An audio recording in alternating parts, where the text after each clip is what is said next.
ভুৱা সংঘৰ্ষৰ নামত বিগত 5 বছৰত 80 অভিযুক্তক আৰক্ষীয়ে হত্যা কৰিছে। বিধায়ক অখিল গগৈৰ এটা মৌখিক প্ৰশ্নৰ উত্তৰত বিধানসভাত এই তথ্য দাখিল কৰিছে গৃহ বিভাগে। এতিয়ালৈকে হিমন্ত বিশ্ব শৰ্মাৰ চৰকাৰে হিমন্ত বিশ্ব শৰ্মাৰ গৃহ বিভাগে এতিয়ালৈকে 80জন মানুহক বিচাৰ কৰাৰ আগতে গুলিয়াই হত্যা কৰিছে। অভিযুক্ত তেওঁ এতিয়ালৈকে বিচাৰ কৰা নাই, তেওঁ দোষী হয় নে নহয় নাজানে, কিন্তু তেনেকুৱা মানুহক অসমত এতিয়ালৈকে 39+41 তেওঁলোকক গুলিয়াই হত্যা কৰিছে।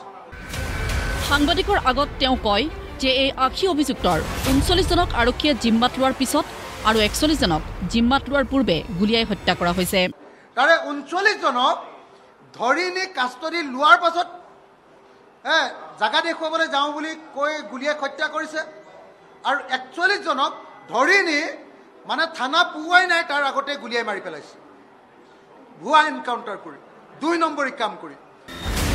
সদনত গৃহ বিভাগে দাখিল কৰা তথ্য অনুসৰি 2021 চনৰ মে মাহৰ পৰা 2025 চনৰ 19 নৱেম্বৰলৈকে মুঠ 223জন অভিযুক্ত আৰক্ষীৰ গুলীত আহত হৈছে। আৰক্ষীৰ জন্মাত গুলীবদ্ধ হোৱা মৰা নাই কিন্তু গুলিয়াইছে তেনেকুৱা মানুহৰ সংখ্যা 183জন, আৰু আৰক্ষীৰ জিম্মালৈ যোৱাৰ আগতে তেনেকৈ গুলিয়াই আঘাতপ্ৰাপ্ত কৰিছে 40জনক। সৰ্বমুঠ 223জনক গুলিয়াই হত্যা কৰা নাই, মৰা নাই, বাচি গৈছে, কিন্তু এনেকুৱা 223জন মানুহক কেনেকৈ আঘাতপ্ৰাপ্ত কৰিছে। এই তথ্য সদৰি কৰি বিধায়ক অখিল গগৈয়ে কয় যে ডক্টৰ হিমন্ত বিশ্ব শৰ্মা নেতৃত্বাধীন বিজেপি চৰকাৰখন গণতন্ত্ৰ বিৰোধী চৰকাৰ। তেওঁলোকে বেয়া পোৱা অভিযুক্তক গুলিয়াই হত্যা কৰে আৰু ভাল পোৱা অভিযুক্তক ৰাজ আতিথ্য দিয়ে। যে এই চৰকাৰখন গণতন্ত্ৰ বিৰোধী। কেলে গণতন্ত্ৰ বিৰোধী? এওঁলোকে ইনষ্টেণ্ট কোনোবা এজন মানুহক ধৰি তেওঁলোকে যদি বেয়া পায় সেই মানুহজনক গুলিয়াই মাৰি দিয়ে, কোৰ্টলৈ বিচাৰ নকৰায়। কিন্তু গোটেই অসমৰ মানুহকে বেয়া পোৱা জুবিন গাৰ্গৰ হত্যাকাণ্ডৰ গোচৰত অভিযুক্তবিলাকক কিন্তু তেওঁ আপোনালোকে দেখিছিলে যে পূজা খাবৰ কাৰণে ছুটি দিছিল, ৰাজ আতিথ্য দিয়ে, তেওঁলোকৰ অভিযুক্তবিলাকক ৰাজ আতিথ্য দিয়ে। জুবিন গাৰ্গৰ হত্যাৰ অন্যতম অভিযুক্ত শ্যামকানু মহন্ত আৰু সিদ্ধাৰ্থ শৰ্মাক লৈও প্ৰশ্ন বিধায়ক অখিল গগৈৰ।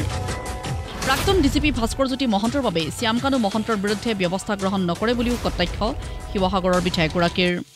ইমান যে তুমি এনেকৈ যে গুলিয়াই হত্যা কৰি দিয়া, এক্সট্ৰা জুডিচিয়েল কিলিং কৰা, এতিয়া শ্যামকানু মহন্তৰ ক্ষেত্ৰত কিয় তোমাৰ বন্দুক নচলে? এই সিদ্ধাৰ্থ শৰ্মাৰ ক্ষেত্ৰত নচলে? কাৰণ শ্যামকানু মহন্তৰ ককায়েক ভাস্কৰজ্যোতি মহন্ত তেওঁ নিজে এনেকুৱা ধৰণৰ কাৰ্যত জড়িত হৈ গৈছে তেওঁৰ ডিজিপিৰ কাৰ্যকালত, আৰু সেইকাৰণে কেনেকৈ হত্যা কৰে সেই কথা জানে কাৰণে কেতিয়াও শ্যামকানু মহন্ত। ব্যুৰো ৰিপৰ্ট, প্ৰতিদিন টাইম।